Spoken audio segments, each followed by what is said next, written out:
도내 코로나19 일일 확진자가 연일 최고치를 경신하고 있습니다. 특히 신규 확진자 5명 가운데 1명꼴이 어린이와 청소년이었습니다.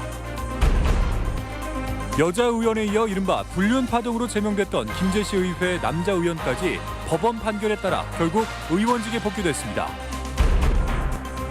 국민의힘 윤석열 대선 후보가 공식 일정으로는 처음으로 다음 주 전북을 방문합니다. 정의당 심상정 후보도 이달 말에 전북을 찾습니다. 여러분 안녕하십니까. 안타깝게도 어제 또다시 도내 코로나19 일일 확진자가 최고치를 경신했습니다. 여전히 5명 중 1명꼴은 감염에 취약한 어린이와 청소년들이 걸리고 있어 전염이 되지 않도록 우리 어른들의 방역수칙 준수가 절실한 상황입니다. 정부는 앞으로 2주간 더욱 강화된 사회적 거리 두기를 결정했습니다. 첫 번째 소식 이경희 기자입니다. 전라북도의 코로나19 일일 확진자 수가 또 최고치를 기록했습니다. 전주가 60명, 군산이 33명, 김제에서도 22명의 확진자가 나와 도내에서 지난 8일 이후 최다인 150명이 확진됐습니다. 김제에서는 어린이집 집단 감염이 또 발생해 원생 10명, 종사자 5명, 가족 7명이 확진 판정을 받았습니다. 도내 확진자 5명 중 1명은 20살 미만으로 마스크 착용이 어려운 유아가 밀집해 있는 어린이집에서 감염이 늘고 있는 추세입니다. 독자적으로 치료 관리가 어렵기 때문에 때로는 부모님들이 어머니나 아버지가 이렇게 함께 해드리는 그런 경우가 있는데요. 오미크론 변이가 확인된 확진자는 1명 늘어 현재까지 도내에서 28명이 오미크론 변이로 확인됐습니다. 확진자가 폭증하고 병상 부족이 현실화되면서 정부는 이번 주말부터 2주간 사회적 거리 두기를 더욱 강화하기로 했습니다.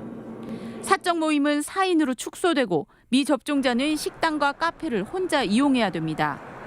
운영시간 제한이 다시 강화돼 유흥주점, 식당, 카페는 9시까지, 영화관과 독서실 등은 10시까지 운영할 수 있습니다. 전라북도는 자영업자의 어려움을 감안해 정부 보상과는 별도로 도에서 추가 보상 방안을 준비 중이라고 밝혔습니다. 80만 원을 지원하는 걸 별도로 내년에 이렇게 지원할 계획입니다. 내년 초에 구정 전에 다 지급을 완료할 계획을 갖고 있습니다. 또한 시군에서 주관하는 해넘이, 해맞이 등 축제와 행사는 취소하기로 하고 관련 장소의 출입도 제한하기로 했습니다. MBC 뉴스 이경입니다. 군산 고용위기 지역 지정 기간이 1년 더 연장됐습니다. 고용노동부는 고용정책심의회를 열고 군산 등 7개 지역의 고용위기 지역 지정 기간을 내년 12월 31일까지 연장하기로 하고 조선업 특별 고용지원업종 지원 기간도 1년 더 연장했습니다.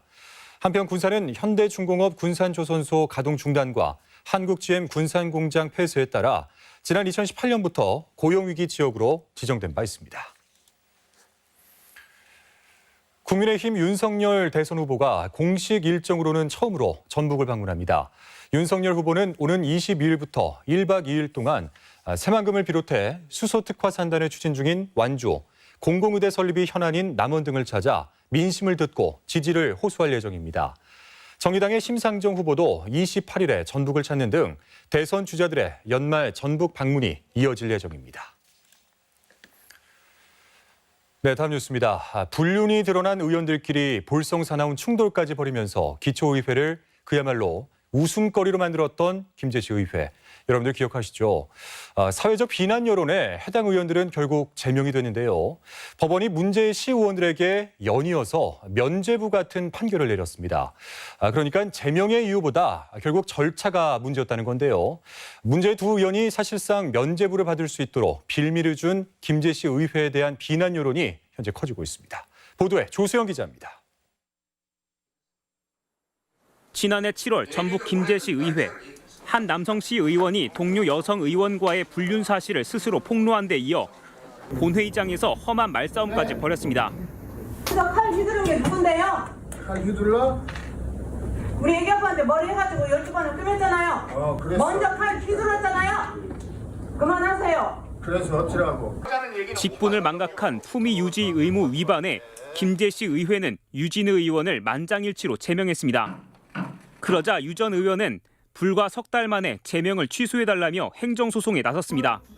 법원은 유 전 의원의 손을 들어줬습니다. 징계 수위를 정하는 의회 윤리특별위원회가 황당하게도 유 전 의원에게 회의 날짜와 장소를 알려주지 않아 방어권을 박탈했다는 겁니다. 유 전 의원은 의원직 복귀를 결심한 이유를 묻는 질문에 죄송하다는 말만 되풀이했습니다. 우리 시민들한테 용서를 빌 기회를 좀 주셨다 이렇게 생각합니다. 용서를 빌기만 할 거예요. 불륜 상대로 함께 퇴출된 여성 의원 역시 똑같은 과정을 거쳐 지난달 의원 활동을 먼저 재개했습니다. 김제시 의회는 여론을 무시한 이번 판결을 수긍할 수 없다며 항소하겠다고 밝혔습니다. 하지만 등 떠밀리듯 내린 뒤늦은 제명 절차조차 제대로 처리하지 못한 김제시 의회의 무능에 비난 여론이 들끓고 있습니다. MBC 뉴스 조수영입니다. 대학교 평생교육원 수강생들로부터 억대의 상가 투자금을 가로챈 혐의로 기소된 부동산 업자에게 징역형이 선고됐습니다. 전주지방법원은 사기 혐의로 기소된 56살 박모 씨에게 징역 1년에 집행유예 2년을 선고했습니다. 지난 4월 전주 MBC 보도를 통해 일명 부동산 박사로 알려진 박 씨는 지난 2015년 한 대학의 평생교육원에서 강의를 하며 알게 된 수강생 4명에게 전주 법조타운 상가에 투자하면 높은 분양이익을 주겠다고 약속한 뒤 2억 원을 받아 빼돌린 혐의로 기소됐습니다. 사유지 점거로 등교 중단 사태가 빚어졌던 전주예술중고는 이사장의 친인척들이 대거 학교에 재직하고 있습니다. 정상적인 학교 운영이 힘든 상황이라며 학부모들이 요구하고 있는 관선이사 파견도 현재 검토되고 있습니다. 이종유 기자입니다. 지난 10월 18일부터 등교길이 막혀 재량유업과 원격 수업을 반복하고 있는 전주예술중고등학교. 토지 분쟁뿐만 아니라 교직원들의 임금 10억여 원을 체불할 정도로 학교 재정은 악화돼 있고 법적 분쟁도 이어지고 있습니다.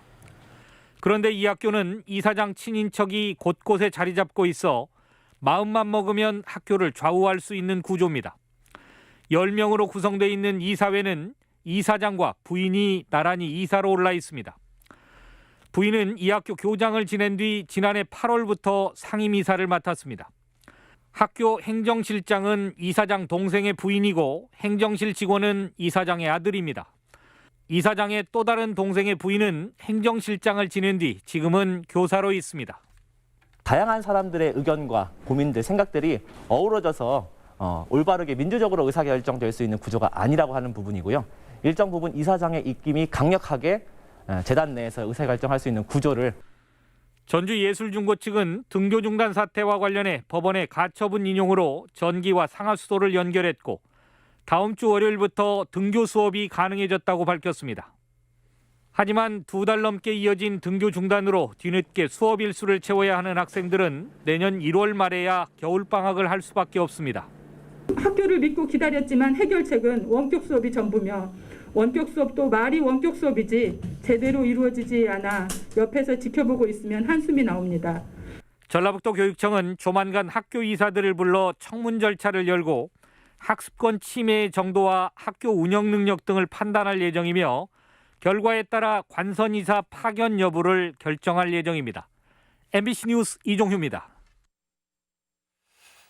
기업 단위의 복수 노조가 시행된 지 10년이 됐습니다. 하지만 사용자에게 유리한 제도 때문에 소수의 노동자가 배제되고 또는 노노 갈등을 부추기고 있다는 지적이 여전히 제기되고 있습니다. 박찬익 기자가 보도하겠습니다. 얼마 전까지 도청 주변 곳곳에 내걸렸던 노조 현수막. 민주노총 소속 도청 공무직 노조가 요구하는 주된 사항 중 하나는 개별 교섭이었습니다. 법에서 과반수 노조의 대표 교섭권을 인정한 교섭창구 단일화 원칙에 따라 소수 노조인 민주노총이 사실상 배제된 것입니다. 소수 노조에 대한 교섭을 통해서 해결하겠다고 하는 의지가 없으면 지금 도청처럼 3년째 이렇게 노사 분규 사례가 이어지고 국회 환경노동위 간사인 안호영 의원이 공동 주최한 토론회. 노동자의 다양한 권익 보장을 위해 2011년 7월 기업 단위 복수 노조가 도입됐지만 교섭 창구 단일화로 인해 소수 노조가 교섭권을 박탈당하는 등 갖가지 폐해들이 열거됐습니다. 사용자가 교섭 창구 단일화의 복잡한 절차를 이유로 교섭을 고의로 기피하거나 사용자와 친화적인 소수노조만 개별 교섭을 수용해 노노 갈등을 부추기는 부당노동 행위가 끊이지 않았다는 것입니다. 소수노조의 권한들을 완전히 박탈시키고 있고 그것이 이제 식물노조로 만드는 악용 제도로 지금 활용되고 있다는 게 지금 문제이고요. 유엔 사회권 규약위원회 역시 교섭 창구 단일화 제도가 단체 교섭권과 파업권을 지속적으로 저해한다고 지적했습니다. 모든 노조에다가 다 교섭권을 동등하게 인정을 하는 경우에는 비효율적인 그런 문제가 있기 때문에 이런 부분들을 어떻게 풀어갈지 이게 이제 숙제라고 좀. 시행 10년을 맞은 복수노조가 원래 취지대로 소수 노동자의 권익까지 보장하는 제도로 개선돼야 된다는 노동계의 목소리가 이어지고 있습니다. MBC 뉴스 박찬익입니다. 다음은 희망 2022 나눔 캠페인 성금을 보내주신 분들을 소개해드리겠습니다. 전국통합공무원 노동조합 전북교육청 지부에서 150만 원을 보내주셨습니다. 무조건 출향인들로 구성된 대전 개인택시회 반딧불회에서 150만 원을 기탁해 주셨습니다. 성금을 보내주신 분들께 감사드립니다. 공공복지시설을 위탁 운영하는 전북사회서비스원이 공식 개원했습니다. 전북사회서비스원은 내년에 9개 시설을 시작으로 평가가 저조한 일선 지자체 복지시설을 위탁받아 운영합니다. 또한 민간시설 종사자들이 돌봄 서비스에 집중할 수 있도록 인사, 회계, 노무 등 경영 컨설팅을 지원할 예정입니다. 더불어민주당 전북도당이 내년 지방선거 출마 예정자들의 경쟁력을 높이기 위한 정치 아카데미를 개최했습니다. 오늘 그랜드 힐스턴 호텔에서 열린 행사에는 박용진, 김두관 국회의원 등이 강연자로 나선 가운데 현직 단체장과 지방의원을 비롯한 지방선거 입지자 100여 명이 참석해 높은 관심을 보였습니다. 국민의힘 전북도당이 대선 선거대책위원회 주요 보직에 2030 청년들을 배치했습니다. 국민의힘 전북도당은 도당 공동선대위원장에 김지광 전 전북대 총학생회장을, 대변인에 이태한 전 전북대 신문편집장을 임명했다고 밝혔습니다. 전북권 뉴스였습니다. 진압 장비가 국내